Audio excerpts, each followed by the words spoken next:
ពីអ្នកតបាញ់កន្ទេលខ្លាយជាស្ថាបនិកនៃនគរសូហាននៅក្នុងអេពីសូតនេះដែរគឺយើងនឹងនិយាយលម្អិតអំពីលីវប៉ៃគឺជាកូនចៅចំនួនក្រោយរបស់លីវសឹងដែលមានងារជាព្រះអង្គម្ចាស់ចុងសានដែលជាបុត្ររបស់អធិរាជលីវឆេនៃរាជវង្សហានជាតាខាងឪពុករបស់លីវប៉ៃឈ្មោះថាលីវសុងបានប្រឡងជាប់ធ្វើជាមន្ត្រីហើយធ្លាប់ធ្វើជាចៅហ្វាយស្រុកហ្វានក្នុងតំបន់តុងឪពុករបស់លីវប៉ៃឈ្មោះថាលីវហុងបានទទួលមរណភាពទាំងវ័យក្មេងដែលធ្វើឲ្យលីវប៉ៃនិងម្ដាយមានជីវភាពក្រលំបាកខ្លាំងដោយរស់នៅដោយការត្បាញកន្ទេលនិងលក់ស្បែកជើងចំបើងនៅក្បែរផ្ទះរបស់គាត់មានដើមមនមួយដើមមើលទៅដូចជាដំបូលរទេសមន្ត្រីធំអញ្ចឹងអ្នកដែលដើរកាត់ទីនោះតែងតែនិយាយថាដើមឈើនេះប្លែកហើយពួកគេជឿថាថ្ងៃក្រោយនឹងមានអ្នកមានបុណ្យកើតចេញពីគ្រួសារនេះកាលពីលីវប៉ៃនៅតូចក៏ធ្លាប់លេងជាមួយក្មេងៗនៅក្នុងត្រកូលនៅក្រោមដើមមននោះហើយបានចង្អុលទៅវាដោយនិយាយថាថ្ងៃក្រោយខ្ញុំនឹងជារទេសសេះដែលមានដំបូលបែបនេះជាមិនខានមីរបស់គាត់ឈ្មោះថាលីវស៊ីជីងក៏បានស្ដីបន្ទោសលីវប៉ៃថាកុំនិយាយពាក្យមិនសមរម្យបែបនេះប្រយ័ត្ននាំគ្រោះថ្នាក់ដល់គ្រួសារយើងនៅឆ្នាំ175នៃគ្រិស្តសករាជពេលដែលលីវប៉ៃមានអាយុ15ឆ្នាំម្ដាយរបស់លោកក៏បានបញ្ជូនលោកឲ្យទៅរៀនគាត់បានទៅរៀនជាមួយនឹងគ្រូឈ្មោះលីជីដែលជាអតីតអ្នកគ្រប់គ្រងតំបន់ជោជាងរួមជាមួយនឹងសាច់ញាតិម្នាក់ឈ្មោះថាលីវតេរ៉ាននិងកុងសុនចានដែលមកពីលីវស៊ីលីវយ៉ាន់ឈីដែលជាឪពុករបស់លីវតេរ៉ានតែងតែផ្ដល់ជំនួយដល់លីវប៉ៃព្រោះគាត់មើលឃើញថាលីវប៉ៃមិនមែនជាមនុស្សធម្មតាឡើយលីវប៉ៃគឺជាមនុស្សដែលមិនសូវចេះនិយាយស្ដីច្រើនតែជាចិត្តរាប់អានអ្នកខ្លាំងៗនិងអ្នកក្លាហានគាត់មានរូបរាងប្លែកពីគេមានកម្ពស់ប្រហែល 1.73 មានដៃវែងដល់ជង្គង់ហើយភ្នែកអាចមើលឃើញទៅជីខ្លួនឯងបានថ្ងៃមួយនៅពេលដែលមានអ្នកជំនួញធំពីរនាក់មកពីចុងសានឈ្មោះថាចាងស៊ីភីងនិងស៊ូស៊ូងបានមកដល់តំបន់ជូពួកគេក៏បានផ្ដល់ប្រាក់កាសដល់លីវប៉ៃយ៉ាងច្រើនដើម្បីឲ្យលីវប៉ៃយកទៅប្រើប្រាស់ក្នុងការប្រមូលអ្នកគាំទ្រនៅឆ្នាំ184នៃគ្រិស្តសករាជការបះបោររបស់ពួកហ៊ុនសែនលឿងក៏បានផ្ទុះឡើងលីវប៉ៃដែលមានអាយុ24ឆ្នាំកាលនោះបានបង្កើតស្នាដៃយោធាយ៉ាងលេចធ្លោនៅក្នុងការបង្ក្រាបការបះបោរនេះក្រោយមកនៅក្នុងឆ្នាំ188នៃគ្រិស្តសករាជគាត់បានចូលរួមក្នុងយុទ្ធនាការបង្ក្រាបការបះបោររបស់ចាងឈុនដោយសារស្នាដៃយោធាដែលគាត់បានចូលរួមច្បាំងគាត់ត្រូវបានគេតែងតាំងជាមេទ័ពប្រចាំស្រុកអានស៊ីពេលក្រោយមកទៀតមានព្រះរាជក្រឹត្យបញ្ជាឲ្យរៀបចំការត្រួតពិនិត្យនិងបោះសម្អាតមន្ត្រីទាំងឡាយណាដែលបានតំណែងដោយសារស្នាដៃយោធាមន្ត្រីស៊ើបអង្កេតនៅក្នុងតំបន់មានបំណងចង់បណ្ដេញលីវប៉ៃចេញនៅពេលដែលដឹងដំណឹងនេះលីវប៉ៃក៏បានព្យាយាមដើម្បីសុំជួបមន្ត្រីរូបនោះប៉ុន្តែមន្ត្រីរូបនោះបានយកលេសថាឈឺហើយបដិសេធមិនជួបគាត់ឡើយដោយសារខឹងផងលីវប៉ៃក៏បានចាប់មន្ត្រីរូបនោះចងរួចវាយនឹងរំពាត់ចំនួន200រំពាត់ហើយបន្ទាប់មកក៏រត់គេចខ្លួនជាមួយគុនអ៊ីនិងចាងវីក្រោយមកមេទ័ពធំហាជីនក៏បានបញ្ជូនអ៊ូឈីយីទៅកាន់តំបន់តានយ៉ាងដើម្បីជ្រើសរើសកងទ័ពលីវប៉ៃក៏បានចូលរួមក្នុងយុទ្ធនាការនេះដែរនៅសៀវភៃគាត់បានប្រយុទ្ធយ៉ាងក្លាហានប្រឆាំងនឹងក្រុមចោរប្លន់ហើយត្រូវបានតែងតាំងជាចៅហ្វាយស្រុករងនៃស្រុកមីប៉ុន្តែមិនបានយូរប៉ុន្មានផងគាត់ក៏បានលាលែងពីតំណែងបន្ទាប់មកគាត់បានបម្រើការជាមេទ័ពនិងក្រោយមកជាចៅហ្វាយស្រុកកៅថាងមិនយូរប៉ុន្មានស្រុកកៅថាងត្រូវបានពួកចោរប្លន់វាយដណ្ដើមយកបានហើយលីវប៉ៃក៏បានរត់គេចខ្លួនទៅចូលរួមជាមួយនឹងកុងសុនចាននៅឆ្នាំ191នៃគ្រិស្តសករាជលីវប៉ៃត្រូវបានកុងសុនចានស្នើសុំរាជការតែងតាំងជាមេទ័ពឯករាជ្យមួយលីវប៉ៃរួមជាមួយនឹងធានខៃដែលជាអ្នកគ្រប់គ្រងខេត្តឈីងបានប្រឆាំងនឹងយៀនសាវដែលជាអ្នកគ្រប់គ្រងនៅខេត្តជីក្រោយមកលីវប៉ៃត្រូវបានដំឡើងឋានៈជាចៅហ្វាយស្រុកស្ដេចទីនៃស្រុកភៀងយិនដោយសារស្នាដៃរបស់គាត់ហើយក្រោយមកក៏បានកាន់តំណែងជាអ្នកគ្រប់គ្រងនៅទីនោះខាងក្រៅគាត់ការពារក្រុមចៅនិងពួកឧទាមចំណែកឯខាងក្នុងវិញគាត់មានចិត្តសប្បុរសនិងចិត្តទូលាយសូម្បីតែប្រជាជនសាមញ្ញដែលមិនមែនជាអ្នកចេះដឹងក៏អាចអង្គុយកន្ទេលតែមួយនិងហូបបាយឆ្នាំងតែមួយជាមួយគាត់បានដែរដោយមិនមានការរើសអើងឡើយខណៈពេលដែលបម្រើការជាអ្នកគ្រប់គ្រងនៅភៀងយិនលីវប៉ៃបានដណ្ដើមយកបេះដូងរបស់ប្រជាជនបានយ៉ាងច្រើនប៉ុន្តែមានអ្នកស្រុកម្នាក់ឈ្មោះថាលីវភីងមិនពេញចិត្តនឹងការគ្រប់គ្រងរបស់លីវប៉ៃឡើយក៏បានជួលឃាតករដើម្បីទៅសម្លាប់លីវប៉ៃដោយមិនដឹងខ្លួនលីវប៉ៃបានផ្ដល់ការគូសមយ៉ាងខ្លាំងដល់ឃាតករនោះដោយសារមានការរំជួលចិត្តយ៉ាងខ្លាំងឃាតករនោះក៏មិនអាចដាច់ចិត្តសម្លាប់លីវប៉ៃឡើយហើយក៏បានសារភាពការពិតមុនពេលដែលចាកចេញទៅ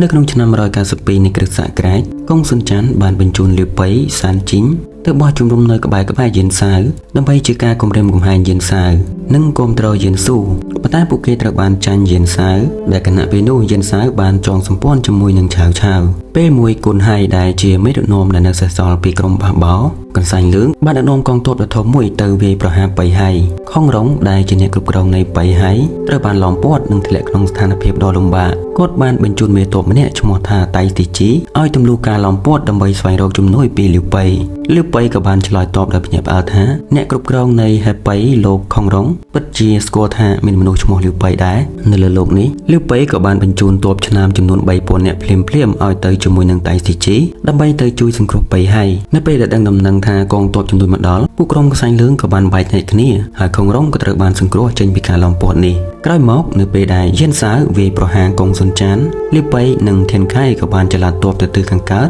ហើយក៏បោះជំរំនៅទីនោះនៅក្នុងឆ្នាំ194នៃគ្រិស្តសករាជឆៅបានវាយប្រហារខេត្តស៊ីជើម្ដងទៀតដោយយកលេសថាដើម្បីជាការសងសឹកឲ្យឪពុករបស់គាត់ថៅឈៀនដែលជាអ្នកគ្រប់គ្រងខេត្តស៊ីជើមិនអាចទប់ទល់នឹងការវាយប្រហារនេះបានក៏បានស្វែងរកជំនួយពីធានខៃដែលជាអ្នកគ្រប់គ្រងខេត្តឈីងធានខៃក៏បានដឹកនាំទ័ពទៅជួយជាមួយនឹងលាវប៉ៃមានកងទ័ពទោខ្លួនជាង 1000 នាក់រួមជាមួយនឹងទ័ពសេះនៃកោះសម្ព័ន្ធអ៊ូហ៊ុននិងជនជាតិហ៊ូផ្សេងទៀតមកពីខេត្តយូជូហើយថែមទាំងបានប្រមូលជនភីសឹកដែលអត់ឃ្លានជាច្រើនពាន់នាក់ទៀតផងនៅពេលមកដល់ខេត្តស៊ីជូថៅឈៀនបានផ្ដល់កម្លាំងទ័ពចំនួន 4000 នាក់ថែមទៀតដល់លាវប៉ៃដូច្នេះពេលនោះលាវប៉ៃក៏បានមកស្ថិតនៅក្រោមការបញ្ជាផ្ទាល់របស់ថៅឈៀននៅគណៈពេលនោះដែរចាងម៉ៅនិងចិនកុងក៏បានបោះបោហើយទទួលលីពូដើម្បីប្រឆាំងនឹងឆាវដោយសារតែបាត់បង់មូលដ្ឋានទ័ពនៅខាងក្រោយឆាវក៏បានសម្រេចចាត់ដកទ័ពត្រឡប់ទៅខេត្តយិនជូវិញថៅឈៀនក៏បានស្នើរាជការតែងតាំងលាវប៉ៃឲ្យធ្វើជាអ្នកគ្រប់គ្រងខេត្តអ៊ីជូហើយឲ្យទៅឈរជើងនៅសៀវភៃនៅក្នុងឆ្នាំដដែលនោះដែរថៅឈៀនបានធ្លាក់ខ្លួនឈឺធ្ងន់គាត់បាននិយាយទៅកាន់អ្នកក្រមបង្គាប់របស់គាត់ថាមានតែលាវប៉ៃប៉ុណ្ណោះដែលអាចនាំមកនៅស្ថិរភាពខេត្តស៊ីជូបានបន្ទាប់ពីការស្លាប់របស់ថៅឈៀនមន្ត្រីនៅស៊ីជូបានដឹកនាំប្រជាជនមកស្វាគមន៍លាវប៉ៃឲ្យទៅគ្រប់គ្រងប៉ុន្តែលាវប៉ៃមិនហ៊ានទទួលយកតំណែងនេះទេមន្ត្រីឈ្មោះឈិនតឹងបាននិយាយទៅកាន់លាវប៉ៃថាបច្ចុប្បន្នរាជវង្សហានកំពុងបែកបាក់ហើយនគរកំពុងតែមានចលាចលឱកាសដើម្បីសម្រេចការងារធំគឺនៅពេលនេះខេត្តស៊ីជូមានទ្រព្យសម្បត្តិស្រុកស្ដំហើយមានប្រជាជនរាប់លានគ្រួសារយើងទាំងអស់គ្នាសូមរំខានលោកឲ្យជួយគ្រប់គ្រងខេត្តនេះផងលាវប៉ៃបានតបថាយិនស៊ូកំពុងស្ថិតនៅក្បែរស៊ូឈុនគ្រួសាររបស់គាត់4ចំនួនមកហើយដែលមានឋានៈជាមន្ត្រីធំទាំង3ហើយគាត់ក៏មានឈ្មោះល្បីល្បាញពេញនគរដែរលោកអាចប្រគល់ខេត្តស៊ីជូឲ្យគាត់បានចិនតឹងក៏បានតបថាកងលូគឺជាមនុស្សក្រអិតក្រទមនិងខ្ជិះខ្ជាយគាត់មិនអាចជាមនុស្សដែលស័ក្តិសមនឹងគ្រប់គ្រងក្នុងភាពចលាចលនេះឡើយឥឡូវនេះយើងនឹងផ្ដល់ឲ្យលោកនៅកងទ័ពថ្មើរជើងនិងទ័ពសេះចំនួន100,000 នាក់បើគិតឲ្យធំលោកអាចជួយជ្រោមជ្រែងអធិរាជនិងជួយប្រជារាស្ត្រសម្រេចស្នាដៃដូចជាមេដឹកនាំទាំង5ចំនួនមុនបើគិតឲ្យតូចលោកអាចសាងនឹងការពារដែនដីមួយនេះដោយបន្សល់ទុកឈ្មោះក្នុងប្រវត្តិសាស្ត្រខុងរងដែលជាអ្នកគ្រប់គ្រងនៃតំបន់បៃហៃបាននិយាយទៅកាន់លាវប៉ៃថាតើយានកងលូអាចជាមនុស្សដែលមានចិត្តបារម្ភពីរាជការរហូតដល់ភ្លេចគ្រួសាររបស់ខ្លួនទេគាត់គ្រាន់តែជាឆ្អឹងស្ងួតក្នុងភ្នោដែលមិនគួរឲ្យយកចិត្តទុកដាក់ឡើយក្នុងកិច្ចការសម័យនេះក្តីសង្ឃឹមរបស់ប្រជាជនគឺផ្ញើជីវិតនឹងមនុស្សដែលមានសមត្ថភាពប្រសិនបើឋានស៊ូប្រទានឱកាសឲ្យហើយលោកមិនទទួលយកទេលោកនឹងស្ដាយក្រោយនៅថ្ងៃក្រោយលាវប៉ៃក៏សម្រេចចិត្តទទួលតំណែងជាអ្នកគ្រប់គ្រងខេត្តស៊ីជូនៅក្នុងឆ្នាំ195នៃគ្រិស្តសករាជលីពូបានចាញ់ឆាវហើយលីពូក៏បានសូមជ្រកកោនជាមួយលាវប៉ៃហើយនៅឆ្នាំ196នៃគ្រិស្តសករាជឆាវបានស្នើតែងតាំងលាវប៉ៃឲ្យធ្វើជាមេទ័ពការពារទិសខាងកើតក្រោយមកយិនស៊ូក៏បានដឹកនាំកងទ័ពធំទៅវាយប្រហារខេត្តស៊ីជូលាវប៉ៃបានទុកចាងហ្វេឲ្យការពារសៀវភៃហើយខ្លួនឯងផ្ទាល់ក៏បានដឹកនាំកងទ័ពទៅប្រឈមមុខជាមួយនឹងយិនស៊ូកងទ័ពទាំងពីរបានប្រយុទ្ធគ្នាយ៉ាងស្វិតស្វាញអស់ជាង1ខែនៅស៊ូអ៊ីនិងហ៊ុយអ៊ីនដែលមានទាំងអ្នកឈ្នះនិងអ្នកចាញ់ទៅវិញទៅមកនៅពេលនោះចាងវ៉ៃមានបំណងចង់សម្លាប់ឆាវប៉ៅដែលជាអតីតមេទ័ពក្រោមបង្គាប់ថៅឈៀនឆាវប៉ៅក៏បានដឹកនាំកងទ័ពរបស់ខ្លួននិងបានទទួលលីពូឲ្យមកវាយប្រហារសៀវភៃដោយសម្ងាត់លីពូក៏បានយកឈ្នះចាងហ្វេនិងចាប់បានប្រពន្ធកូននិងគ្រួសាររបស់លីប៉ៃលោកដឹងដំណឹងនេះលីប៉ៃក៏បានដឹកនាំទ័ពត្រឡប់មកវិញលីប៉ៃក៏បានប្រមូលទ័ពនៅសេសសល់ហើយឈ្មោះទៅខាងកើតដើម្បីដណ្ដើមយកខ្វាងលីងប៉ុន្តែត្រូវចាញ់យិនស៊ូបន្ទាប់មកលីប៉ៃក៏បានបង្វែរទ័ពទៅហៃស៊ីដែលជាទីដែលពួកគេជួបការលំបាកយ៉ាងខ្លាំងអត់ឃ្លានរហូតដល់ទាហាននិងមន្ត្រីស៊ីសាច់គ្នាឯងគាត់បានរួចផុតពីស្ថានភាពដ៏លំបាកនេះដោយសារតែមានជំនួយពីម៉ៃជូដែលមកពីតុងហៃដែលបានយកទ្រព្យសម្បត្តិគ្រួសារមកជួយគាត់លីប៉ៃបានគ្រោងនឹងត្រឡប់ទៅសៀវភៃវិញទើបសម្រេចចិត្តសុំចរចាជាមួយលីពូបានតែងតាំងលីប៉ៃជាអ្នកគ្រប់គ្រងខេត្តអ៊ីជូនិងឲ្យលីប៉ៃត្រឡប់ទៅខេត្តអ៊ីជូរួមកម្លាំងជាមួយគ្នាដើម្បីវាយប្រហារយិនស៊ូព្រមទាំងប្រគល់ប្រពន្ធកូននិងក្រុមគ្រួសារកងទ័ពរបស់លីប៉ៃត្រឡប់មកវិញ ហើយថែមទាំងជូនដំណើរលីប៉ៃដល់ទន្លេស៊ីទៀតផងយិនស៊ូក៏បានបញ្ជាឲ្យជីលីងដឹកនាំកងទ័ព 30,000 នាក់ទៅវាយប្រហារស៊ីប៉ៃម្ដងទៀតលីប៉ៃក៏បានសុំជំនួយពីលីពូហើយលីពូក៏បានបង្កប់កងទ័ពនៅខាងក្រៅស៊ីផៃនិងបានហៅទាំងលីប៉ៃនិងជីលីងមកជួបជុំគ្នាគាត់បានដោះស្រាយបញ្ហានេះតាមរយៈព្រឹត្តិការណ៍ការបាញ់ព្រួញត្រូវនឹងលំពេកនៅខ្លងទ្វារជំរំក្រោយមកលីប៉ៃដឹងថាលីពូគឺជាមនុស្សដែលមិនអាចទុកចិត្តបានដូច្នេះគាត់ក៏ខំប្រឹងប្រមូលកងទ័ពបន្ថែមជាង 10,000 នាក់ដើម្បីពង្រឹងសមត្ថភាពយោធារបស់ខ្លួននៅស៊ីផៃលីពូបានដឹងរឿងនេះក៏មានការព្រួយបារម្ភថាលីប៉ៃកំពុងតែប្រមូលកម្លាំងដើម្បីវាយប្រហារខ្លួនវិញដូច្នេះលីពូក៏បានសម្រេចចិត្តបើកការវាយប្រហារទៅលើស៊ីផៃដើម្បីកម្ចាត់លីប៉ៃដោយសារកម្លាំងលីពូមានភាពខ្លាំងក្លានិងមានបទពិសោធន៍សឹកច្រើនជាងទើបលីប៉ៃដែលទើបតែប្រមូលបានទ័ពថ្មីមិនអាចទទួលបានក៏ត្រូវបរាជ័យជាថ្មីម្ដងទៀតលីប៉ៃមិនមានជំរឿអ្វីផ្សេងទេព្រោះទឹកដីរបស់ខ្លួនត្រូវបានលីពូដណ្ដើមយកអស់ហើយដូច្នេះក៏បានគេចខ្លួនពីការតាមសម្លាប់របស់លីពូសុំការច្រកកោនពីឆាវដើម្បីរៀបចំកងទ័ពត្រឡប់ទៅវាយយកទឹកដីវិញទីប្រឹក្សារបស់ឆាវគឺឆឹងអ៊ីនិងគូជាបាននិយាយថាលីប៉ៃមានសមត្ថភាពខ្ពស់ហើយក៏បានផ្ដល់យោបល់ឲ្យឆាវកម្ចាត់លីប៉ៃចោលក្នុងពេលនេះទៅឆាវមិនបានធ្វើតាមយោបល់របស់ពួកគេទេផ្ទុយទៅវិញឆាវក៏បានផ្ដល់កងទ័ពសេះនិងស្បៀងអាហារដល់លីប៉ៃហើយតែងតាំងលីប៉ៃជាអ្នកគ្រប់គ្រងអ៊ីជូចាប់តាំងពីពេលនោះមកប្រជាជនបានហៅលីប៉ៃថាជាលោកម្ចាស់លាវនៃខេត្តអ៊ីជូនៅក្នុងឆ្នាំ 197 នៃគ្រិស្តសករាជហានសៀននិងយ៉ាងហ្វឹងបានគម្រាមកំហែងនៅចន្លោះខេត្តស៊ីជូនិងយៀនជូលីប៉ៃក៏បានប្រើល្បិចបញ្ចុះបញ្ចូលយ៉ាងហ្វឹងចូលទៅក្នុងអន្ទាក់ហើយបានសម្លាប់ចោលនៅក្នុងឆ្នាំ 198 នៃគ្រិស្តសករាជលីពូក៏បានបញ្ជូនមនុស្សយកមាសទៅហិនណីដើម្បីទិញសេះប៉ុន្តែត្រូវបានកងទ័ពរបស់លីប៉ៃប្លន់យកជាលទ្ធផលលីពូក៏បានបញ្ជាឲ្យមេទ័ពម្នាក់ឈ្មោះថាកៅស៊ុននិងអ្នកគ្រប់គ្រងតំបន់ប៉ៃទីគឺចាងឡាវឲ្យទៅវាយប្រហារលីប៉ៃទោះបីជាឆាវបានបញ្ជូនសៀហតុនទៅជួយលីប៉ៃក៏ដោយក៏ការប្រយុទ្ធនេះនៅតែចាញ់ហើយក្រុងភ័យត្រូវបានវាយដណ្ដើមយកប្រពន្ធនិងកូនរបស់លីប៉ៃត្រូវបានចាប់ខ្លួនម្ដងទៀតហើយលីប៉ៃក៏បានរត់គេចខ្លួនរសាត់អណ្ដែតតែម្នាក់ឯងក្រោយមកលីប៉ៃក៏បានជួបជាមួយនឹងឆាវនៅព្រំប្រទល់នៃខេត្តលៀងនិងបានចូលរួមជាមួយនឹងឆាវដើម្បីវាយប្រហារលីពូបន្ទាប់ពីលីពូត្រូវបានចាប់ខ្លួនដោយសារតែអតីតកាលមិនល្អព្រោះការក្បត់របស់លីពូចំពោះតឹងយៀននិងតុងជួលីប៉ៃក៏បានផ្ដល់យោបល់ឲ្យឆាវប្រហារជីវិតលីពូចោលបន្ទាប់មកលីប៉ៃក៏បានត្រឡប់ទៅស៊ីទូជាមួយនឹងឆាវហើយត្រូវបានតែងតាំងជាមេទ័ពឆ្វេងឆាវបានធ្វើចំពោះលីប៉ៃយ៉ាងល្អដោយជារទេះសេះតែមួយជាមួយគ្នានៅពេលដែលធ្វើដំណើរផងដែរក្រោយមកយិនស៊ូមានបំណងធ្វើដំណើរទៅខាងជើងពីស៊ីវផៃដើម្បីទៅចូលរួមជាមួយនឹងយិនសាវក្រោយមកឆាវក៏បានបញ្ជាឲ្យលីប៉ៃដឹកនាំកងទ័ពចំពោះទៅស៊ីវផៃដើម្បីស្ទាក់ចាប់យិនស៊ូនៅយប់នោះលីប៉ៃក៏បានចេញដំណើរទៅខាងកើតភ្លាមឆឹងអ៊ីនិងគូជាបានផ្ដល់យោបល់ឆាវមិនឲ្យធ្វើបែបនេះទេក្រោយមកឆាវក៏បានបញ្ជូនមនុស្សទៅដេញតាមលីប៉ៃក៏ប៉ុន្តែមិនអាចតាមទាន់ឡើយចំណែកយិនស៊ូដោយសារតែមិនអាចឆ្លងកាត់ស៊ីវផៃបានយិនស៊ូក៏ធ្លាក់ខ្លួនឈឺហើយស្លាប់នៅទីនោះនៅក្នុងរឿងអាចនឹងមានភាពខុសគ្នារវាងការស្លាប់របស់យិនស៊ូបន្ទាប់មកលីប៉ៃក៏បានសម្លាប់អ្នកគ្រប់គ្រងស៊ីជូគឺឆៅជូដែលត្រូវបានតែងតាំងដោយឆាវនិងបានបញ្ជាឲ្យគុនអ៊ីក៏ដូចជាលោកផ្ទាល់នៅការពារនីតិនោះតែម្ដងកងទ័ពដែលឆ្លុះប្រឆាំងនឹងឆាវបានគ្រប់គ្រងលីប៉ៃធ្វើឲ្យកងទ័ពរបស់លីប៉ៃបានកាន់ឡើងដល់រាប់ម៉ឺននាក់លីប៉ៃក៏បានបញ្ជូនស៊ុនឈៀនទៅខាងជើងដើម្បីចងសម្ព័ន្ធភាពជាមួយនឹងយិនសាវបន្ទាប់មកឆាវក៏បានបញ្ជាឲ្យលាវតៃនិងវ៉ាងចុងដឹកនាំកងទ័ពទៅវាយប្រហារលីប៉ៃប៉ុន្តែមិនអាចទទួលបានជ័យជំនះទេលីប៉ៃបាននិយាយទៅកាន់លាវតៃថាទោះបីជាអ្នកទាំងអស់គ្នាមកក៏ដោយក៏មិនអាចឈ្នះខ្ញុំបានដែរហើយពេលនេះប្រសិនបើឆាវខ្លួនឯងមកផ្ទាល់ក៏លទ្ធផលនៅតែមិនប្រកបដែរនៅឆ្នាំ200នៃគ្រិស្តសករាជរឿងរ៉ាវនៃព្រះរាជសារក្នុងខ្សែក្រវ៉ាត់ត្រូវបានបែកធ្លាយហើយតុងឆឹងព្រមទាំងអ្នកផ្សេងទៀតត្រូវបានប្រហារជីវិតនៅពេលនោះកងទ័ពរបស់ឆាវកំពុងស្ថិតនៅគុនទូហើយឆាវបានចាត់ទុកលីប៉ៃជាមនុស្សដែលមានទេពកោសល្យពិសេសហើយជឿថាប្រសិនបើមិនវាយប្រហារលីប៉ៃទេនោះនឹងក្លាយជាការគំរាមកំហែងនៅថ្ងៃអនាគតដូច្នេះដោយមិនស្ដាប់ការជំទាស់ពីនរណាឡើយឆាវបានដឹកនាំកងទ័ពដោយផ្ទាល់ទៅវាយប្រហារលីប៉ៃនៅភាគខាងកើតលីប៉ៃបានបរាជ័យមេទ័ពក្រមបង្គាប់របស់លីប៉ៃមួយចំនួនត្រូវបានចាប់ខ្លួនហើយប្រពន្ធកូនរបស់លីប៉ៃក៏ត្រូវបានកងទ័ពរបស់ឆាវចាប់បានដែរបន្ទាប់មកបានវាយប្រហារស៊ីវផៃនិងចាប់ខ្លួនគុនអ៊ីលីប៉ៃបានរត់គេចខ្លួនទៅខេត្តឈីងយិនថាន់ដែលជាអ្នកគ្រប់គ្រងខេត្តឈីង ក៏បានដឹកនាំកងទ័ពមកទទួលលាវប៉ៃយានឋានក៏បានផ្ញើសារទៅយានសាវបន្ទាប់ពីដឹងរឿងនេះយានសាវបានធ្វើដំណើរចេញពីយាយឆឹងដើម្បីទៅជួបលាវប៉ៃដែលមានចម្ងាយជាង200លីឬក៏ជាង100គីឡូម៉ែត្រលាវប៉ៃក៏បានស្នាក់អាស្រ័យជាមួយនឹងយានសាវបានជាង1ខែហើយកងទ័ពដែលបែកខ្ញែករបស់លាវប៉ៃក៏បានប្រមូលផ្ដុំគ្នាបន្តិចម្ដងមកវិញដែលមានបំណងចង់ចាក់ចេញពីយានសាវទៅចងសម្ព័ន្ធភាពជាមួយនឹងលាវពាវដើម្បីដឹកនាំកងទ័ពមកប្រឆាំងជាមួយនឹងឆាវ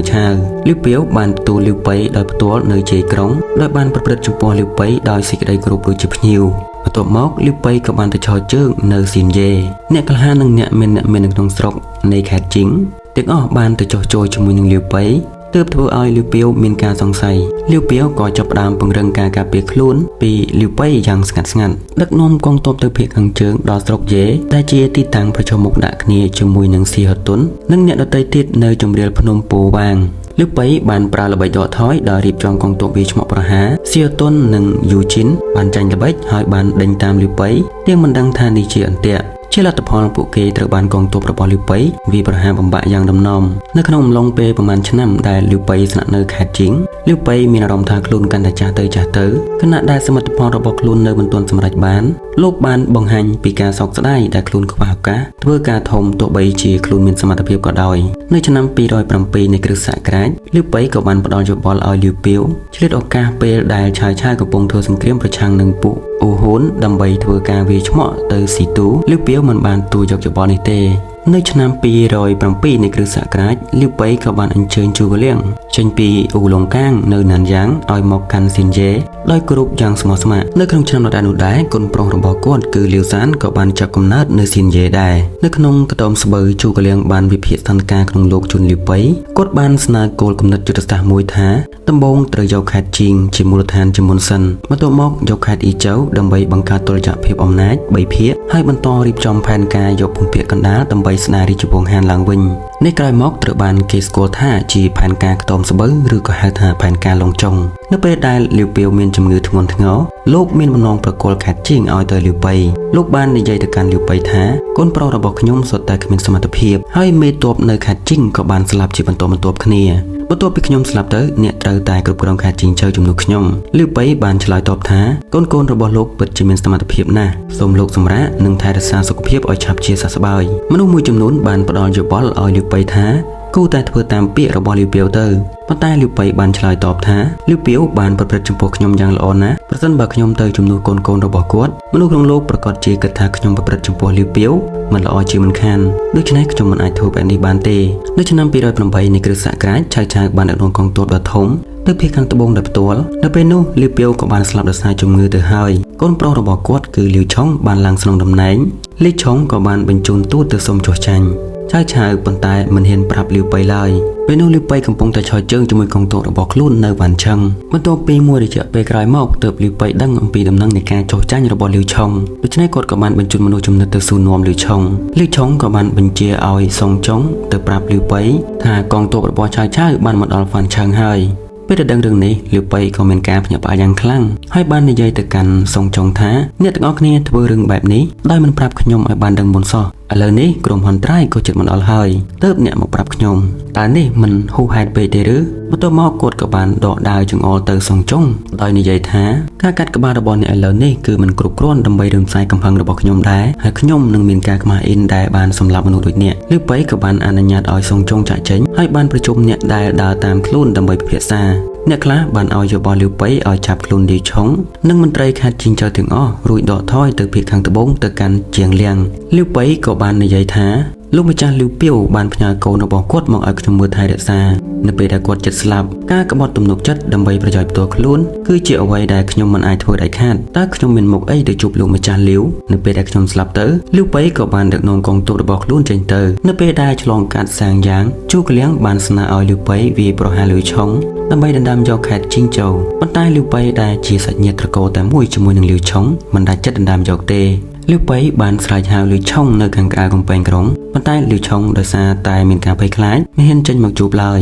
មន្ត្រីក្រមបង្គាប់របស់លីវឆុងនិងប្រជារាស្ត្រជាច្រើនមកពីខេត្តជីងបានចុះចូលជាមួយនឹងលីវប៉ៃក៏បានទៅគោរពភ្នូររបស់លីវពាវទាំងស្រក់ទឹកភ្នែកមុនចាក់ចេញទៅនៅពេលដែលពួកគេទៅដល់តាំងយ៉ាងអ្នកដើរតាមរបស់លីវប៉ៃមានចំនួនជាង100,000នាក់រួមជាមួយនឹងរទេះសេះសម្ភារៈរាប់ពាន់គ្រឿងដែលធ្វើដំណើរបានតែជាង10លីឬក៏5គីឡូប៉ុណ្ណោះក្នុងមួយថ្ងៃលីវប៉ៃក៏បានបញ្ជាឲ្យគុនអ៊ីដឹកនាំទ័ពដែលឡែកជាមួយនឹងទូកធំរាប់រយគ្រឿងដោយជួបគ្នានៅជាងលៀងមានអ្នកផ្ដល់យោបល់ឲ្យលីវប៉ៃថាឥឡូវនេះយើងគូតែឆ្ពោះទៅកាន់ជាងលៀងឲ្យបានលឿនទោះបីជាយើងមានមនុស្សច្រើនក៏ដោយក៏យើងមានទាហានតិចណាស់បើឆាយឆាវមកដល់តើយើងអាចទប់ទល់នឹងគេដោយរបៀបណាប៉ុន្តែលីវប៉ៃក៏បានតបថាដើម្បីសម្រេចកិច្ចការធំមនុស្សត្រូវតែដាក់អធិភាពឥឡូវនេះមនុស្សជាច្រើនបានចាក់ចេញពីផ្ទះសម្បែងរបស់ពួកគេដើម្បីតាមខ្ញុំតើខ្ញុំអាចមានចិត្តបោះបង់ពួកគេដោយរបៀបណាឆាវដោយបារម្ភថាសម្ភារៈនិងស្បៀងអាហារដ៏ច្រើននៅជាងលៀងនឹងត្រូវលីវប៉ៃដណ្ដើមយកក៏បានបោះបង់ចោលសម្ភារៈធ្ង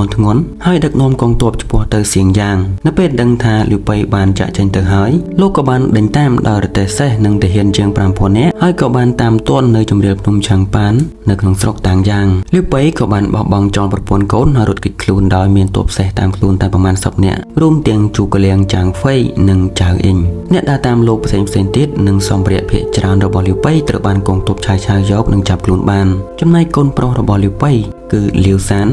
និងម្ដាយគឺលោកស្រីកានបានរួចផុតពីគ្រោះថ្នាក់ដោយសារការការពាររបស់ចៅអ៊ីងប៉ុន្តែកូនស្រី2នាក់របស់លីវប៉ៃត្រូវបានកងទ័ពឆាយឆាវចាប់បានលីវប៉ៃបានប្រញាប់ទៅកាន់ហានជីងជាទីដែលគាត់បានជួបកងទ័ពជើងទឹកដែលដឹកនាំដោយគុនអ៊ីលីវប៉ៃក៏បានជួបកូនប្រុសច្បងរបស់លីវពាវគឺលីវឈីដែលជាអ្នកគ្រប់គ្រងនៅជាងសៀដែលមានកងទ័ពជាង 10,000 នាក់កងទ័ពទាំងពីរក៏បានធ្វើដំណើរជាមួយគ្នាទៅសៀងគូសូមបញ្ជាក់បន្តិចថានៅពេលដែលលីវពាវស្លាប់ទៅសុនឈិនបានបញ្ជូនលូស៊ូទៅខេត្តជាងដើម្បីចូលរួមរំលែកទុក្ខដល់កូនប្រុសទាំងពីររបស់លីវពាវក្រោយមកលូស៊ូក៏បានជួបជាមួយនឹងលីវប៉ៃនៅតាំងយ៉ាងក៏បានសម្ដែងការគោរពយ៉ាងស្មោះត្រង់និងសាកសួរអំពីផែនការបន្ទាប់របស់លីវប៉ៃក៏បានបញ្ជាក់ពីបំណងចង់ទៅចូលរួមជាមួយនឹងខាងតុងអ៊ូប្រឆាំងនឹងឆាវលូស៊ូក៏បានរៀបរាប់អំពីភាពរឹងមាំនៃតំបន់ជាងតុងហើយបានជំរុញឲ្យលីវប៉ៃចូលរួមជាមួយនឹងសុនឈៀនទៅលីវប៉ៃឮដូច្នេះក៏មានចិត្តរីយ៉ាងខ្លាំងដូច្នេះនៅពេលដែលទៅដល់សៀងគូគាត់ក៏បានបញ្ជូនជូកលៀងទៅជាទូតដើម្បីជួបជាមួយនឹងសុនឈៀននៅឆ្នាំ208នៃគ្រិស្តសករាជលីវប៉ៃបានចងសម្ព័ន្ធភាពជាមួយនឹងសុនឈៀនចៅអ៊ីនិងឆឹងពូក៏បានដឹកនាំកងទ័ពសម្ព័ន្ធមិត្តទទួលបានជ័យជំនះដ៏អស្ចារ្យលើឆាយឆាវនៅសមរភូមិច្រាំងក្រហមឬក៏ឈើពីលីវប៉ៃនិងកងទ័ពអ៊ូក៏បានវាយលុកទាំងផ្លូវគោកនិងផ្លូវទឹកដោយដេញតាមឆាយឆាវនៅពេលនោះជំងឺរាតត្បាតក៏បានកើតឡើងដែលបណ្ដាលឲ្យកងទ័ពរបស់ឆាយឆាវស្លាប់ជាច្រើនឆាយឆាវបានដឹកនាំកងទ័ពរបស់លោកត្រឡប់ទៅភាគខាងជើងវិញដោយទុកឆាវយិនឲ្យការពារតំបន់ណាននៅឆ្នាំ209នៃគ្រិស្តសករាជលីវប៉ៃនិងចៅអ៊ីបានឡោមព័ទ្ធឆាវយិននៅជាងលីងលីវប៉ៃក៏បានបញ្ជូនចាងហ្វៃឲ្យទៅរួមគ្នាជាមួយនឹងចៅអ៊ីហើយបញ្ជូនគុនអ៊ីដល់ឡែកទៅកាត់ផ្ដាច់ផ្លូវភាគខាងជើងបន្ទាប់ពីឆាវយិនបានបោះបង់ចោលក្រុងហើយរត់គេចខ្លួនសុនឈិនបានតែងតាំងចៅអ៊ីជាអ្នកគ្រប់គ្រងនៃតំបន់ណានចៅអ៊ីក៏បានចែកដីនៅភាគខាងត្បូងនៃទន្លេឲ្យលីវប៉ៃចំណែកលីវប៉ៃក៏បានបង្កើតជំរំមួយទៀតនៅយូជាងគូដោយបដូរឈ្មោះវាទៅជាកងអានលីវប៉ៃក៏បានស្នើរាជការតែងតាំងលីវឈីជាអ្នកគ្រប់គ្រងខេត្តជីងជូវហើយលោកក៏បានដឹកនាំកងទ័ពទៅទិសខាងត្បូងដើម្បីវាយប្រហារតំបន់ទាំង4នៃខេត្តជីងអ្នកគ្រប់គ្រងតំបន់ទាំងនោះមានជីងស៊ួនអ៊ូលៀងហានស៊ូននៅឈៀងសៀចៅវ៉ាន់នៅគួយយ៉ាងនិងលាវទូនៅលៀងលៀងសុទ្ធតែចុះចាញ់ទាំងអស់ហើយលេស៊ីដែលមកពីតំបន់លូជាងក៏បានដឹកនាំកងទ័ពរាប់ម៉ឺននាក់មកសុំចុះចូលជាមួយនឹងលីវប៉ៃបន្ទាប់ពីលីវឈីស្លាប់ដោយសារតែជំងឺមន្ត្រីក្រមបង្គាប់របស់គាត់បានស្នើតែងតាំងលីវប៉ៃជាអ្នកគ្រប់គ្រងខេត្តជីងជូវដោយមានទីតាំងឈរជើងនៅកងអានបន្ទាប់មកសុនឈិនក៏បានរៀបការប្អូនស្រីរបស់ខ្លួនជាមួយនឹងលីវប៉ៃដើម្បីពង្រឹងទំនាក់ទំនងរវាងគ្នានឹងគ្នាក្រោយមកលីវប៉ៃក៏បានទៅជួបសុនឈិននៅជីងគូដើម្បីស្នើសុំការគ្រប់គ្រងខេត្តជីងជូវទំនាក់ទំនងរវាងសុននិងលីវពេលនោះមានការគោរពគ្នាល្អប្រសើរណាស់បើទោះបីជាចៅអ៊ីនិងលីវវ៉ាន់បានផ្ដល់យោបល់ឲ្យសុនឈៀនឆ្លៀតឱកាសនេះចាប់ខ្លួនលីវប៉ៃប៉ុន្តែសុនឈៀនមិនបានធ្វើតាមយោបល់របស់ពួកគេឡើយលីវប៉ៃក៏បានស្នាក់នៅមួយយប់នៅមូលៀងហើយបានណែនាំសុនឈៀនឲ្យផ្លាស់រាជធានីទៅទីនោះនៅពេលដែលលីវប៉ៃកំពុងតែត្រឡប់មកជាងគូវិញ សុនឈៀនបានជួនដំណើរនិងរៀបចំពិធីជប់លៀងជូនដំណើរផងដែរលីវប៉ៃបាននិយាយទៅកាន់អ្នកជំនាញខ្លួនគាត់ថាសុនឈៀនដែលជាមេតបប្រទេសសេះមានដងខ្លួនខាងលើវែងនិងខាងក្រោមខ្លីគាត់មិនមែនជាមនុស្សដែលងាយនឹងចុះចូលក្រោមបង្គាប់អ្នកណានោះទេខ្ញុំមិនត្រូវជួបគេទីទេបន្ទាប់មកលីវប៉ៃក៏ធ្វើដំណើរទាំងយប់ទាំងថ្ងៃនៅឆ្នាំ210នៃគ្រិស្តសករាជចៅអ៊ីក៏បានស្លាប់ដោយសារជំងឺនៅប៉ាឈៀវដោយឆ្លៀតឱកាសនេះលីវប៉ៃក៏បានខ្ចីជាងលៀងនៅក្នុងខេត្តជីងពីសុនឈៀនដូច្នេះគាត់ទទួលបានការគ្រប់គ្រងលើមណ្ឌលចំនួន5នៅខេត្តជីងឆូសុនឈៀនធ្លាប់បានបញ្ជូនមនុស្សទៅប្រាប់លីវប៉ៃអំពីបំណងចង់លើកទ័ពរួមគ្នាដើម្បីដណ្ដើមយកទឹកដីស៊ូមានមន្ត្រីខ្លះបានឲ្យយោបល់លីវប៉ៃឲ្យយល់ព្រមជាមួយនឹងសុនឈៀនសិនទៅដោយយល់ថាសុនឈៀនប្រកាសជាពិបាកក្នុងការឆ្លងកាត់ខេត្តជីងឆូហើយការពារទឹកដីស៊ូដូច្នេះទឹកដីស៊ូនឹងធ្លាក់មកដៃលីវប៉ៃនៅទីបំផុតដដែលទេមានមន្ត្រីម្នាក់ឈ្មោះថាអ៊ីងគួនបានផ្ដល់ផែនការថាប្រសិនបើយើងធ្វើជាកងទ័ពជួរមុខឲ្យកងទ័ពអ៊ូហើយបរាជ័យក្នុងការដណ្ដើមយកស៊ូនៅក្នុងពេលដែលវាលុបហើយប្រកាសជានឹងត្រូវអ៊ូកំចាត់យើងនៅពេលដែលដកថយអ្វីៗគ្រប់យ៉ាងរបស់យើងនឹងបាត់បង់នៅពេលនោះឥឡូវនេះយើងអាចយល់ព្រមឲ្យពួកគេវាយប្រហារស៊ូប៉ុន្តែយើងត្រូវតែប្រាប់គេថាយើងទើបតែកាន់កាប់តំបន់មណ្ឌលជាច្រើនហើយក៏មិនងាយស្រួលក្នុងការប្រមូលកម្លាំងទ័pomម្ដងទៀតទេកងទ័ពអ៊ូប្រកាសជាមិនហ៊ានឆ្លងកាត់ទឹកដីរបស់យើងដើម្បីវាយប្រហារស៊ូដោយម្នាក់ឯងនោះទេយុទ្ធសាស្ត្រនៃការវាយលុកនិងដកថយនេះអនុញ្ញាតឲ្យយើងអង្គុយរងចាំទទួលផលប្រយោជន៍ពីទាំងអ៊ូនិងស៊ូលីវប៉ៃក៏បានយល់ព្រមតាមយោបល់នេះហើយចំណែកឯសុនឈៀនក៏លុបចោលផែនការវាយប្រហារស៊ូដែរនៅឆ្នាំ211នៃគ្រិស្តសករាជលីវចាងក៏បានលើកដំណឹងថាឆៅនឹងបញ្ជូនចាងយាវឲ្យទៅកាន់តំបន់ហានចុងដើម្បីវាយប្រហារចាងលូលោកក៏មានការភ័យខ្លាចទីប្រឹក្សាម្នាក់របស់លីវចាងក៏បានសួរថាកងទ័ពរបស់ឆៅខ្លាំងពូកែគ្មានគូប្រៀបក្នុងលោកប្រសិនបើគាត់ទទួលបានស្បៀងរបស់ចាងលូរួចវាយប្រហារទឹកដីស៊ូតើអ្នកណាអាចទប់ទល់នឹងគាត់បានលីវចាងក៏ឆ្លើយថាខ្ញុំក៏បារម្ភពីរឿងនេះខ្លាំងណាស់ដែរប៉ុន្តែខ្ញុំមិនទាន់អាចរកដំណោះស្រាយឃើញទេចាងសុងក៏ឆ្លៀតឱកាសស្នើថាព្រះពេទ្រដុល្លារគឺជាសាច់ញាតិត្រកូលតែមួយជាមួយនឹងលោកម្ចាស់ហើយក៏ជាសត្រូវរបស់ឆៅដែរគាត់មានជំនាញខាងប្រើប្រាស់កងទ័ពប្រសិនបើលោកបញ្ជាឲ្យគាត់វាយប្រហារចាងលូគាត់ប្រកាសជាទទួលបានជ័យជំនះបន្ទាប់ពីចាងលូចាញ់កម្លាំងរបស់អ៊ីជូនឹងកើនឡើងហើយទោះបីជាឆៅមកម្ដងទៀតក៏គ្មានអ្វីដែលត្រូវខ្លាចដែរចាងសុងក៏បានបន្ថែមថាឥឡូវនេះមេទ័ពក្នុងខេត្តមួយចំនួនមានចិត្តក្រអឺតក្រទមដោយសារសមិទ្ធផលរបស់ខ្លួនប្រសិនបើយើងមិនទទួលបានជំនួយពីព្រះបេតុលាលីវទេគឺពិតជាលំបាកហើយដោយមានសត្រូវខ្លាំងនៅខាងក្រៅផងនិងការបះបោរពីក្រុមមនុស្សមិនស្មោះត្រង់នៅខាងក្នុងផងខេត្តអ៊ីជូប្រកាសជានឹងត្រូវដួលរលំលីវចាងក៏បានស្ដាប់តាមសម្ដីរបស់ចាងសុង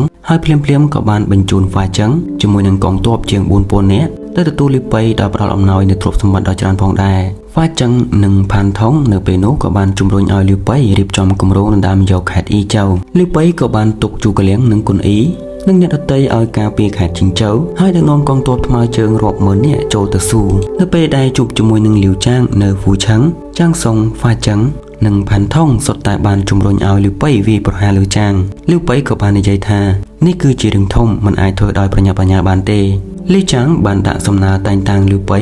ឲ្យកាន់តំណែងជាមេទ័ពធំនិងជាមន្ត្រីត្រួតពិនិត្យរាជការចំណែកលីប៉ៃក៏បានស្នើតែងតាំងលីវចាងឲ្យកាន់តំណែងជាមេទ័ពការពារទិសខាងលិចនិងរក្សាតំណែងជាអ្នកគ្រប់គ្រងខេត្តអ៊ីជូដដែលលីចាងក៏បានប្រកាសទាហានឲ្យលីប៉ៃដោយឲ្យលីប៉ៃគ្រប់គ្រងកងទ័ពនៅប៉ៃស៊ួយនិងបញ្ជាឲ្យលីប៉ៃវាយប្រហារចាងលូលីវចាងក៏បានផ្ដល់ស្បៀងអាហារយ៉ាងច្រើនសេះ 1000 ក្បាលរទេះ 1000 គ្រឿងនិងសូត្រព្រមទាំងក្រណាត់ល្អៗជាច្រើនដល់លីប៉ៃផងដែរលីប៉ៃក៏បានធ្វើដំណើរទៅដល់ភូមិខាងជើងដល់ជាងម៉េងជាទីដែលគាត់បានជប់សម្រាកកងទ័ពនិងផ្ដល់ការឧបត្ថម្ភដល់ប្រជារាស្ត្រដើម្បីយកចិត្តមនុស្សនៅទីនោះនៅក្នុងឆ្នាំ212នៃគ្រិស្តសករាជឆៅបានវាយប្រហារទៅពីខាងត្បូងប្រឆាំងនឹងសុនឈៀនក៏បានស្នើសុំជំនួយពីលីប៉ៃក៏បានបញ្ជូនទូតទៅប្រាប់លីវចាងថា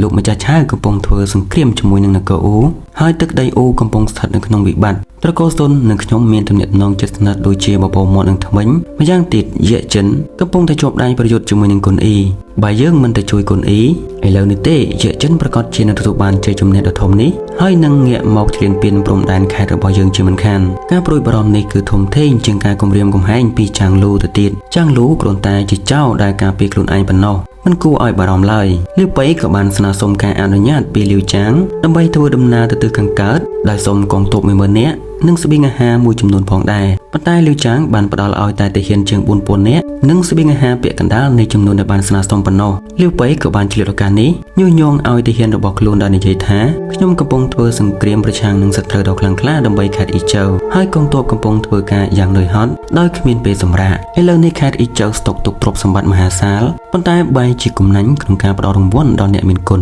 តើពួកគេនៅតែអាចរំពឹងថាមនុស្សពូកែនិងមន្ត្រីនឹងខិតខំប្រឹងប្រែងប្រយុទ្ធរហូតដល់ស្លាប់ទៀតឬចំណែកចាងសុងក៏បានទៅសេសមុទ្រមួយទៅកាន់លីវប៉ៃនិងហ្វាចឹងថាឥឡូវនេះកិច្ចការដ៏ធំមួយជិតទទួលបានជោគជ័យហើយហេតុអ្វីត្រូវបបងវាចោលចាងស៊ូដែលជាបងប្រុសរបស់ចាងសុងដោយខ្លាចនាំទុកគ្រោះថ្នាក់ដល់ខ្លួនក៏បានរាយការណ៍រឿងនេះទៅលីចាងក៏បានចាប់ខ្លួននិងប្រហារជីវិតចាងសុងនៅពេលនោះតែម្ដងនៅពេលដែលដឹងរឿងនេះលីវប៉ៃក៏បានដកដង្ហើមធំហើយនិយាយថាសុភាពបុរសម្នាក់នេះត្រូវបានគេសម្លាប់ចោលដោយអយុត្តិធម៌គាត់គឺជាមនុស្សរបស់ខ្ញុំភាពប្រេះឆាក៏បានកើតឡើងរវាងលីវចាងនិងលីវប៉ៃលីវចាងក៏បានបញ្ជាឲ្យមេទ័ពដែលការពារច្រកទ្វារកុំឲ្យតាក់ទងជាមួយនឹងលីវប៉ៃតទៅទៀតនៅក្នុងឆ្នាំ213នៃគ្រិស្តសករាជដើម្បីស្ទាក់វាយលីវប៉ៃប៉ុន្តែពួកគេទាំងអស់ត្រូវបានលីវប៉ៃយកឈ្នះកម្លាំងយោធារបស់លីវប៉ៃកាន់តែខ្លាំងឡើងហើយលីវប៉ៃក៏បានបញ្ជាឲ្យកងទ័ពដាច់ដライមួយដើម្បីធ្វើឲ្យស្រុកផ្សេងមានសន្តិភាពក្នុងពេលជាមួយគ្នានេះដែរគាត់ក៏បានកោះហៅជូកលៀងចាងហ្វៃចៅអ៊ីងនិងអ្នកដទៃទៀតឲ្យដឹកនាំទ័ពចូលទៅក្នុងទឹកដីស៊ូនៅក្នុងឆ្នាំ214នៃគ្រិស្តសករាជលីវប៉ៃបានដណ្ដើមយកលូឆឹងហើយបន្ទាប់មករួមជាមួយនឹងជូកលៀងចាងហ្វៃចៅអ៊ីងនិងអ្នកដទៃទៀតក៏បានឡោមព័ទ្ធក្រុងឆឹងទូក្រោយពេលដែលយកឈ្នះលីវចាងលីវប៉ៃបានរៀបចំពិធីជប់លៀងដ៏ធំមួយដើម្បីផ្ដល់រង្វាន់ដល់មន្ត្រីនិងទាហានរបស់គាត់ដែលបានបែងចែករំលែកមាសនិងប្រាក់ពីឃ្លាំងនៅឆឹងទូជាការតបស្នងនិងបានប្រគល់ធនជាតិនិងក្រណាត់ជូនប្រជាជនវិញក្រោយមកបន្ទាប់ពីលោកស្រីស៊ុនត្រឡប់ទៅតុងអ៊ូវិញតាមការឲ្យយោបល់របស់ហ្វាចឹងនិងអ្នកដទៃទៀតលីវប៉ៃក៏បានរៀបការជាមួយនឹងស្ត្រីមេម៉ាយម្នាក់ទៀតនៅឆ្នាំ215នៃគ្រិស្តសករាជស៊ុនឈៀនដោយដឹងថាលីវប៉ៃបានគ្រប់គ្រងខេត្តអ៊ីជើលោកក៏បានបញ្ជូនជូកាជីនជាទូតដើម្បីទាមទារខេត្តឈៀងសៀលីងលៀងនិងគូយ៉ាងនៅក្នុងខេត្តជីងជូលីវប៉ៃក៏បានបដិសេធដោយឆ្លើយតបថាបច្ចុប្បន្នខ្ញុំកំពុងរៀបចំផែនការវាយប្រហារខេត្តលៀងនៅពេលដែលខេត្តលៀងដែលខ្ញុំយកបានហើយខ្ញុំនឹងប្រគល់ខេត្តជីងជូទាំងអស់ឲ្យទៅតុងអ៊ូវិញភ្លាមស៊ុនឈៀនបាននិយាយថានេះគឺជាការខ្ចីដោយមិនសងដោយប្រើសម្ដីបែបនេះដើម្បីពន្យាពេលតែប៉ុណ្ណោះបន្ទាប់ពីស៊ុនឈៀនបានតែងតាំងអ្នកគ្រប់គ្រងសម្រាប់ខេត្តទាំង3នៅភាគខាងត្បូងនៃជីងជូប៉ុន្តែពួកគេត្រូវបានគុនអ៊ីបណ្ដេញចេញមកវិញស៊ុនឈៀនក៏បានខឹងយ៉ាងខ្លាំងហើយបានបញ្ជូនលីម៉ឹងទៅវាយប្រហារឈៀងសៀលីងលៀងនិងគូយ៉ាងលោកបានបញ្ជាឲ្យលូស៊ូដាក់ពង្រាយកងទ័ពជាង 10000 នាក់នៅប៉ាឈីវដើម្បីទប់ទល់នឹងគុនអ៊ីខណៈនោះដែរស៊ុនឈៀនខ្លួនឯងក៏បានឈរជើងនៅលីគូដើម្បីលើកទឹកចិត្តកងទ័ពពេលដែលលីម៉ឹងមកដល់ក៏បានផ្ញើលិខិតទៅឈៀងសៀនិងលីងលៀងហើយខេត្តទាំងពីរក៏បានចុះចាញ់ភ្លាមនៅពេលដែលឮដំណឹងនៃការមកដល់របស់លីម៉ឹងមានតែអ្នកគ្រប់គ្រងខេត្តលីងលៀងគឺហៅពូប៉ុណ្ណោះដែលបដិសេធមិនចុះចាញ់លីវប៉ៃក៏បានដឹកនាំកងទ័ពចំនួន 50000 នាក់ដោយផ្ទាល់ចុះទៅកងអាននិងបញ្ជូនគុនអ៊ីជាមួយនឹងកងទ័ពជាង 30000 នាក់ចូលទៅអ៊ីយ៉ាងលីម៉ឹងក៏បានប្រើល្បិចកលធ្វើឲ្យហាពូចុះចាញ់បន្ទាប់មកក៏បានដឹកនាំកងទ័ពរបស់ខ្លួនត្រឡប់រួមគ្នាជាមួយនឹងលូស៊ូនិងអ្នកដទៃទៀតក្នុងការប្រជុំមុខជាមួយនឹងគុនអ៊ីនៅអ៊ីយ៉ាងនៅក្នុងឆ្នាំដដែលនោះដែរឆាយក៏បានត្រឡប់មកតំបន់ហានចុងហើយចាងលូក៏បានភ័យខ្លួនទៅកាន់ប៉ាស៊ីនៅពេលនោះចំនួនរវាងស៊ុននិងលាវនៅមិនទាន់បានផ្ទុះឡើងនៅឡើយទេលីវប៉ៃដោយបារម្ភពីការបាត់បង់ខេត្តអ៊ីជើក៏បានបញ្ជូនទូតទៅចរចាជាមួយនឹងស៊ុនឈៀនក៏បានបញ្ជូនជូកាជីនទៅទទួលហើយភាគីទាំងពីរក៏បានបន្តសម្ព័ន្ធភាពឡើងវិញបន្ទាប់មកពួកគេក៏បានបែងចែកខេត្តជីងជូតំបន់ខាងកើតឈៀងសៀនិងគូយ៉ាងគឺជារបស់ស៊ុនឈៀនចំណែកតំបន់នៅខាងលិចនៃខេត្តណានមានលីងលៀងអ៊ូលៀងគឺជារបស់លីវប៉ៃនៅក្នុងឆ្នាំ217នៃគ្រិស្តសករាជហ្វាចឹងបានបង្ហាញផែនការមួយដល់លីវប៉ៃគាត់បានលើកហេតុផលថាឆៅបានបង្ក្រាបចាងលូនៅក្នុងពេលតែមួយប៉ុន្តែមិនបានបន្តការវាយលុកចូលខេត្តអ៊ីជូឡើយដោយទុកឲ្យស៊ីហយុននិងចាងហឺឲ្យការពីហាន់ចុងជំនួសវិញនេះប្រកាសជាបង្ហាញពីភាពវឹកវរផ្ទៃក្នុងម្យ៉ាងទៀតសមត្ថភាពរបស់ស៊ីហយុននិងចាងហឺមិនគ្រប់គ្រាន់ក្នុងការការពីហាន់ចុងឡើយដូច្នេះពួកយើងគួរតែបញ្ជូនកងទ័ពដើម្បីដណ្ដើមយកហាន់ចុងគាត់ក៏បានបញ្យល់ពីសារៈសំខាន់នៃការដណ្ដើមយកហាន់ចុងដល់លីវប៉ៃថាយ៉ាងល្អបំផុតពួកយើងក៏អាចធ្វើសង្គ្រាមប្រឆាំងនឹងក្រុមក្បត់និងលើកដំកើងរាជវង្សហានហើយអន់បំផុតពួកយើងអាចវាយលុកលើតំបន់យ៉ុងនិងលៀងដើម្បីពង្រីកទឹកដីយ៉ាងហោចណាស់ក៏ពួកយើងអាចកាន់កាប់ចំណុចយុទ្ធសាស្ត្រដ៏រឹងមាំដែលជាយុទ្ធសាស្ត្រសម្រាប់ធ្វើសង្គ្រាមរយៈពេលវែង លីវប៉ៃក៏បានយល់ព្រមហើយក៏បានដឹកនាំមេទ័ពរបស់ខ្លួនទៅវាយប្រហារហានចុងនៅឆ្នាំ218នៃគ្រិស្តសករាជស៊ីហយុនបានដឹកនាំកងទ័ពរបស់ខ្លួនទៅដណ្ដើមយកភ្នំទីងជុនលីវប៉ៃក៏បានបញ្ជាឲ្យហុងចុងវាយប្រហាររហូតគំតិចកងទ័ពរបស់ស៊ីហយុនដោយសម្លាប់ស៊ីហយុននិងចៅយុងបន្ទាប់មកឆាយក៏បានដឹកនាំកងទ័ពដ៏ធំមួយដោយផ្ទាល់ដើម្បីដណ្ដើមយកហានចុងវិញនៅពេលដែលលើដំណឹងនេះលីវប៉ៃក៏បាននិយាយថាទោះបីជាឆាយមកដល់ក៏គាត់មិនអាចធ្វើអីបានដែរបន្ទាប់ពីឆាយបានមកដល់ហានចុងលីវប៉ៃក៏បានប្រមូលកម្លាំងរបស់ខ្លួននិងការពារទីតាំងយុទ្ធសាស្ត្រហុងចុងនិងចៅអ៊ីងក៏បានស្ទាក់ឆ្មក់យកស្បៀងអាហាររបស់កងទ័ពឆាយនៅទន្លេហានកងទ័ពរបស់ឆាយកាន់តែច្រើនឡើងក៏បានរត់ចោលជូរដោយគ្មានជំរឿឆាយក៏បានដកទ័ពរបស់ខ្លួនត្រឡប់ទៅវិញលីវប៉ៃក៏បានទទួលជ័យជំនះនៅក្នុងសង្គ្រាមហានចុងនេះនៅក្នុងឆ្នាំដដែលនោះដែរលីវប៉ៃក៏បានឡើងឋានៈជាស្ដេចត្រាញ់មួយនៃហានចុងទោះជាយ៉ាងណាក៏ដោយបន្ទាប់ពីការកាន់កាប់ហានចុងបានមិនយូរប៉ុន្មានផងគុនអ៊ីក៏បានចាប់ផ្ដើមយុទ្ធនាការភៀសខាងជើងដោយឯងទោះបីជាគុនអ៊ីបានចាប់ខ្លួនអ៊ីជីននិងប្រហារជីវិតផាងតើធ្វើឲ្យទឹកដីទាំងមូលមានការភ័យខ្លាចដោយអំណាចរបស់ខ្លួននិងបានឡោមព័ទ្ធឆាវយិននៅវ៉ាន់ឆឹងក៏ដោយក៏ស៊ុនឈៀនបានបញ្ជូនលាម៉ឹងឲ្យឆ្លងទន្លេដណ្ដើមយកខេត្តជីងជូបន្ទាប់មកគុនអ៊ីក៏បានភ័យខ្លួនទៅម៉ៃឆឹងហើយចុងក្រោយត្រូវបានកម្លាំងអ៊ូចាប់បាននិងសម្លាប់ចោលលីវប៉ៃបន្ទាប់ពីទទួលដំណឹងដ៏សោកសៅនៃការស្លាប់របស់ប្អូនប្រុសទី2របស់ខ្លួនក៏បានយំរហូតដល់សន្លប់នៅឆ្នាំ220នៃគ្រិស្តសករាជឆៅបានទទួលមរណភាពហើយនៅថ្ងៃទី11ខែធ្នូឆ្នាំ220នៃគ្រិស្តសករាជឆៅភីបានដណ្ដើមរាជបល្ល័ង្កហាននិងប្រកាសខ្លួនជាអធិរាជដោយបង្កើតនគរឆៅអ៊ុយនៅថ្ងៃទី15ខែឧសភាឆ្នាំ221នៃគ្រិស្តសករាជបន្ទាប់ពីការដណ្ដើមរាជបល្ល័ង្ករបស់ឆៅភីនិងការបង្កើតនគរអ៊ុយលីវប៉ៃក៏បានឡើងគ្រងរាជនៅភ្នំអ៊ូតានក្នុងក្រុងឆឹងទូដោយប្រកាសខ្លួនជាអធិរាជដែររដ្ឋនេះត្រូវបានគេដាក់ឈ្មោះថាហានដែលត្រូវបានគេស្គាល់ជាប្រវត្តិសាស្ត្រថាស៊ូហានជាមួយនឹងឈ្មោះរាជការថាចាងអ៊ូក្នុងឆ្នាំ221នៃគ្រិស្តសករាជដោយយកលេសសងសឹកឲ្យគុនអ៊ីលីវប៉ៃក៏បានបញ្ជូនកងទ័ពទៅវាយប្រហារតុងអ៊ូស៊ុនឈៀនក៏បានបញ្ជូនទូតទៅសុំចរចាប៉ុន្តែលីវប៉ៃក៏បានខឹងយ៉ាងខ្លាំងហើយក៏បានបដិសេធបន្ទាប់ពីការដឹកនាំវាយលុកដោយផ្ទាល់របស់លីវប៉ៃត្រូវបានបរាជ័យក្នុងឡុងពេលដកទ័ពមកវិញក៏ធ្លាក់ខ្លួនប្រឈួនយ៉ាងធ្ងន់ធ្ងរហើយនៅក្នុងឆ្នាំ223នៃគ្រិស្តសករាជអូប្រាជូកលៀងក៏បានមកពីឆឹងទូទៅកាន់យ៉ុងអានលីវប៉ៃក៏បានផ្ដាំផ្ញើកូនប្រុសរបស់ខ្លួនជាមួយនឹងជូកលៀងនិងមន្ត្រីលីយិនគាត់បាននិយាយទៅកាន់ជូកលៀងថាសមត្ថភាពរបស់អ្នកខ្លាំងជាងឆៅភីដល់ដល់10ដងអ្នកប្រកាសជានឹងអាចការពារនគរនិងសម្រេចកិច្ចការដ៏ធំធេងបានបើកូនខ្ញុំអាចជួយជ្រោមជ្រែងបានសូមជួយគេទៅចុះប៉ុន្តែបើគេមិនមានសមត្ថភាពទេអ្នកអាចឡើងគ្រងរាជជំនួសចុះជូកលៀងបានយំនិងទទួលយកព្រះរាជអង្គការក្នុងពេលជាមួយគ្នានេះលីវប៉ៃក៏បានណែនាំព្រះរាជទាយាទលាវសានឲ្យគ្រប់ជូកលៀងដូចជាឪពុកលីវប៉ៃបានសោយទីវង្គតដោយជំងឺក្នុងចុងអាយុ63ឆ្នាំ